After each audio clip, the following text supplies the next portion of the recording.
Good morning, guys. Makulimlim. 4 ako gumising, 4 a.m. para magpanlaw. Pero ayan, nagrenta ako ng dryer kasi hindi kaya magpatuyo ng panahon. Hindi kaya magpatuyo ng sinampay. Oh, makulimlim. Naambon nga ayan eh. Nagpalit ako ng kortina. Ayan, mga nakatambak. Kortina at bedsheets. Ayun yung mga dryer ko. Oh. Ayun dalawa, nakahangir yan. Maghahangir sana ako kanina. Naambon, naramdaman ko. Naambon. Hindi ko na tinuloy, kaya ayan o. Diyan ko na lang nilagay muna. Mamaya na ako mag-dryer. Kaalis lang nung naghatid nito eh. Mamaya na ako mag-dryer kasi Sunday ngayon, so hindi nga ako dapat first Sunday of the month. Kahit isang beses lang. Sa isang buwan, ako gusto kong makapagsimba man lang kasi nung mga nakaraang taon hindi man lang nakapagsimba. So, ngayong taon, ang gusto kong gawin at nagagawa ko naman na kahit nakakahiya man pero kahit once a month makapagsimba, makapagpasalamat at patuloy pang binibiyayaan. So, ayun. Naka-prepare na rin naman yung isusuot ko. Ayun, no? Mga nakalatag doon. Tapos, itong ayan. Nakapagpalit na nga ako ng mga sapin. Hindi ko na muna hindi ko nakatayo muna yan. Para naman magsingaw-singaw ang dapat sumingaw dyan. And, ano yun? Ay. Napansin ko kasi walang ilaw yung yung saksakan. Nabunot dito. Ay, nako. Nabunot nga. Wala.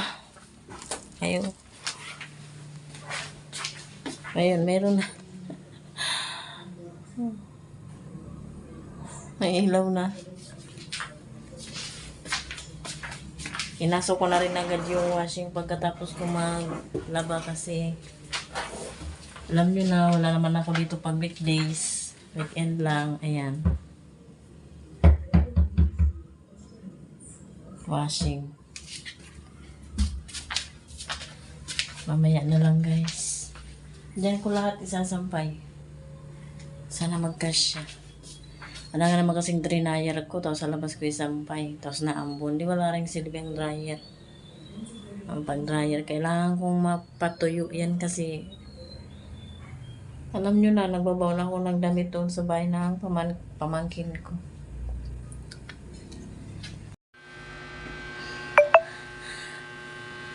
Nakasimba na ako, guys. Nagbabol ba? Sorry. Nakasimba na ako. Nakapag-dryer na din ako at nakapagsampay. Ganun kabilis ang update. Pagkadating ko dito, diretso agad ako ng dryer kasi nga, uminit siya. Pasaglit-saglit ang init. Yan pa yung saksakan. Ayun yung dryer. Sa pagmamadali ko, nagkalat yung hinubad ko. Ayan yung pants. Ayan yung tsinelas. Ayun yung payong. Ayun yung damit sa loob. Ayun o. Diba nagkalat ang mga sinuot? Super nagmadali ako. Sana kahit pag ganyan-ganyan naginit at saka may hangin. May hangin-hangin naman. Matuyo siya. Lalo na yung mga uniform kasi ipaplansya ko yan eh. Alas 12 na. And kanina, bago ako umuwi, bumili ako ng, ayan, talbos ng kamote. At may ano dito, may, ito oh, salted egg.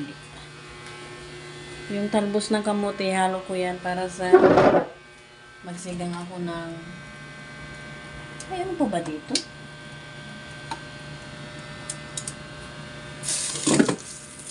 Ah, ito pala. Hipon eh. Hipon. Magsigang ako ng hipon. Sigang. Kalat. Parang kung ano, parang kung sinisilaban eh. Kasi ngayon ako ko yung init. Diba? Sana all init hinahabol.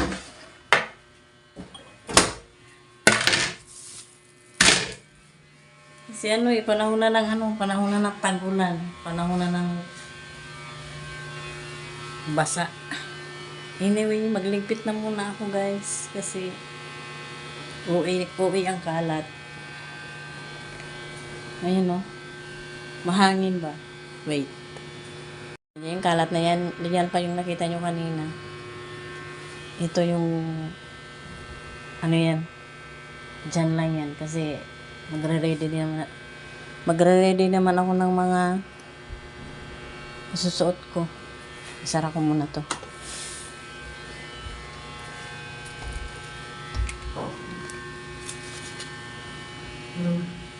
Ayan o. Ayan yung mga sinampay ko. Diba?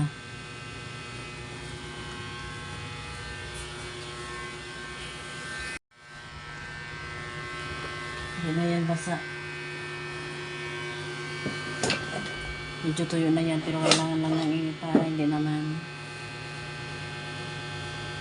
Iba kasi talaga yung amoy ng tuyo na init kaysa sa tuyo ng dryer. Ito, hindi ko alam kung every night. Kasi pareho silang pang umaga eh. Ang schedule nila pareho pang umaga. Yung pamangkin ko asawa ko. So, hindi ko alam kung every night ay pipick upin ako ng asawa ko. At kung papayag ba yung pamangkin ko na dito ako matulog sa bahay. Stay out ba? Anyway, magligpit ako guys muna. Kakain pa ako. Tapos gagawa din ako ng yelo. Kasi gusto ng asawa ko ng yelo. Nagpaano na ako kahapon. Ayan o, nagpatubig. Patubig na, ano ba yan? 6 na galon. Tapos na ako guys magtupi. Magplancha. Naihanda ko na rin yung dadalhin ko doon sa bahay ng pamangkin ko. Ayan ang mga dadalhin ko. Tsaka to, mga damit.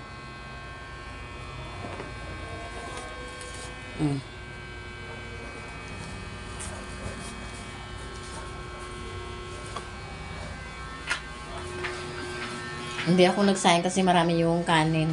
Ito yung mga plinansya ko. 2 pantalon, 2 long sleeve.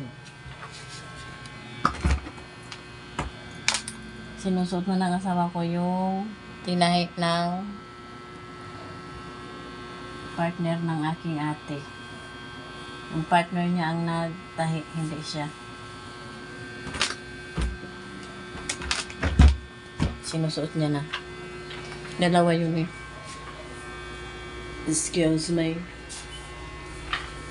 Nakapagpakulo na rin ako ng sambong. Ngayon na lang ulit ako nakapagpakulo. Kasi nga, may natawag.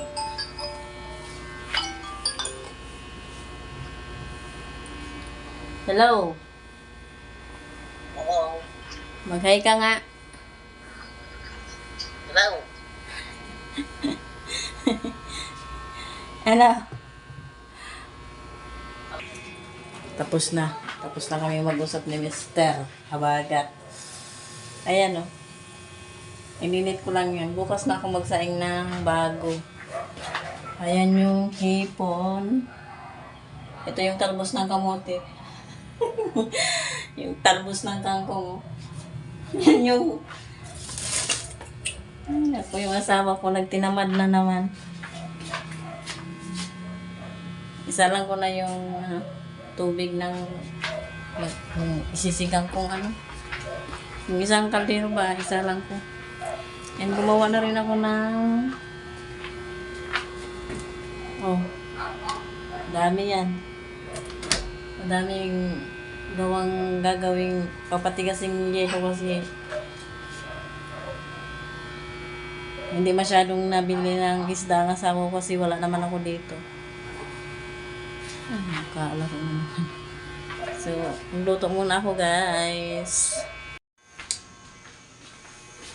Okay na to guys na hipon na sinigang. Sinigang na hipon na yan.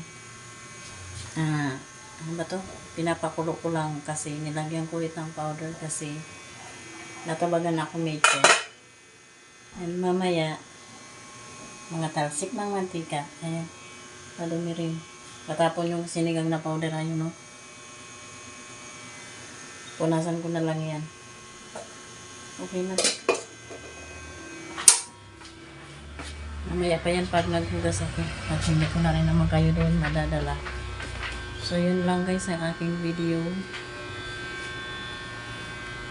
Yung natirang sinampay. May natira pa eh. Ay, salamat talaga. Uminit. Yung natira pa akong sinampay. Yung mga Andes. Uminit. Maya-maya ko na yun samsamin. Anyway, maraming salamat sa inyong panonood at mag-iingat kayong lahat. Lalo na sa mga nakaranas at nakakaranas ng lindol. Panginoon ko. Mag-iingat po tayong lahat. At yun. Naging mapanuri ba? Naging maganda. Kasi yung panahon natin ngayon, very very delikado. Masyado nang delikado ang ating panahon at unpredictable. Laging maganda ng mga basic needs.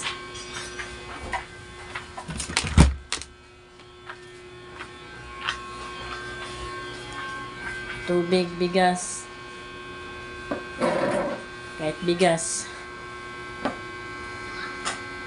Tapos yung mga documents, ingatan din. Mahirap na. So, yun lang guys. Maraming salamat sa inyo at patnubayan sana tayo ng may likha. Bye-bye. Salamat.